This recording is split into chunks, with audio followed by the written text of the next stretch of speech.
भगवान कृष्ण ने पूरी गीता में अर्जुन को उपदेश दिया और कर्म की शिक्षा दी।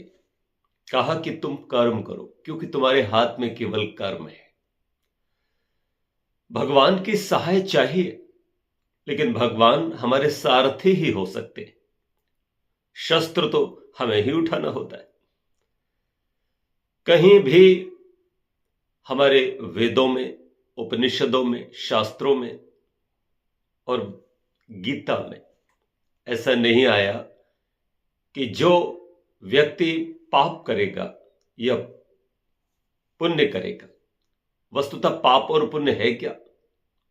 देखो, पाप वो है जो मन में खटके। मैं पाप उसको भी कहता हूं जो दूसरों को दुख देना और खुद को भी दुख देना।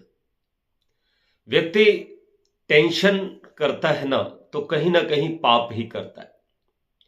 कुछ तो ऐसा है जिसके कारण ये सब खुद को दुख मिल रहा है या मेरे व्यवहार से दूसरे को दुख हो रहा है। किंतु पाप या पुण्य जो भी हो, उसका परिणाम भोगना ही होगा। बिना भोगे कोई भी कर्म नष्ट नहीं होता। भीष्म पितामह का दृष्टांत मिलता है। सरसैया पर पड़े हैं, कौन से पाप कर्म का फल भोग रहे हैं? भगवान कृष्ण कहते हैं थोड़ा पिछले जन्मों के विचार करो कर्मों पर। बोले मैंने कई जन्मों के पीछे के कर्म देख लिए पर मुझे ऐसा कोई पाप नहीं मिला। एक जन्म और पीछे चलो। जब पीछे जाकर के विचार करते हैं अपने योग बल से, तो फिर वो दृश्य सामने आ जाता है कि एक रास्ते पर जा रहे हैं, मार्ग में एक बहुत लंबा सांप आ गया है, उसको वो अपने भाले से उठा करके फेंक देते हैं। उधर झाड़ियां थीं, मोटे मोटे लंबे लंबे नुकीले कांटे थे, उन कांटों पर वो गिर जाती है और पूरे शरीर में उसके कांटे चुभ जाते हैं, निकल जाते हैं उसके शरीर से पार होकर के।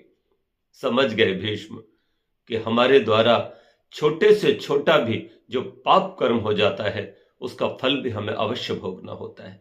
तो जब स्पष्ट है अवश्यमेव भोक्तव्यम कृतं कर्म शुभाशुभम, किए हुए कर्मों का फल अवश्य भोगना होता है, तो फिर गंगा स्नान, एकादशी व्रत या अमुक अमुक अनुष्ठान करने से या महाकुंभ में अमृत काल में स्नान करने से व्यक्ति के पाप धुल जाते हैं और उसकी मुक्ति हो जाती।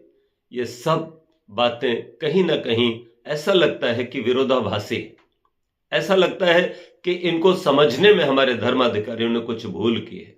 निश्चित